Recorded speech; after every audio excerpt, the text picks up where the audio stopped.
kita nantikan kedatangan Menteri Dalam Negeri Republik Indonesia Bapak Haji Tito Karnavian, yang juga kita hormati, kita banggakan Ibu cantik yang selalu kita lihat di televisi, yang Instagramnya kita ikuti setiap saat juga, Ibu Dr. Sri Mulyani, Menteri Keuangan Republik Indonesia,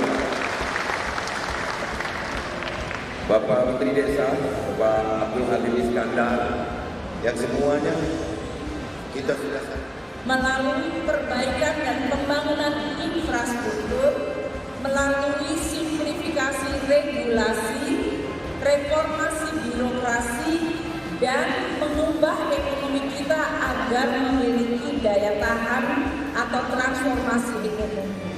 Dari tiga provinsi ini, satu-satunya provinsi yang dihadirkan tiga menteri ini hanya Sumatera Utara. Rahim Karimun Azim Alimun Halim Hakimun Matin Mannan Rahmanun Fattah Ghaffarun Tawwab رزاق شهيد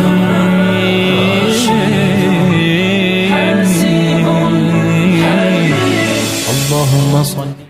Mohon kepada Bapak untuk bimbingannya, arahannya agar kita tetap rukun sejak ini, karena Pak Menteri dan banggaannya kita ini kecuali zero konflik, juga zero Bahwa negara kita itu negara yang memang sudah ditakdirkan oleh Allah Subhanahu wa Ta'ala sebagai negara yang penuh keberagaman. Karena tidak banyak negara yang memiliki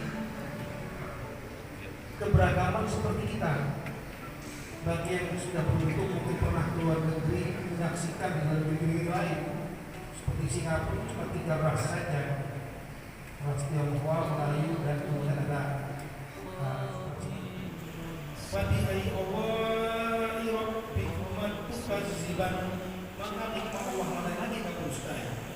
Yang ini adalah nikmat Allah, kita beragam suku, agama, dan ras, termasuk saudara-saudara kita keturunan Tionghoa. Itulah bagian dari kekayaan kita. Yang kedua, saya menyadari dan kita semua perlu menyadari, berkali-kali kita diajarkan oleh kiai kita, ustaz kita, bahwa agama Islam itu adalah agama Islam yang kerahmatan, ini Islam memiliki rukun iman. Salah satunya percaya kepada takdir. Saya menyadari bahwa saya bisa seperti ini, Bapak Gubernur seperti ini, Pak Kapolda seperti ini, hanya karena takdir Allah Subhanahu wa Ta'ala. Kita hanya bisa berusaha, berdoa, dan bisa membuat takdir ya doa kita terus.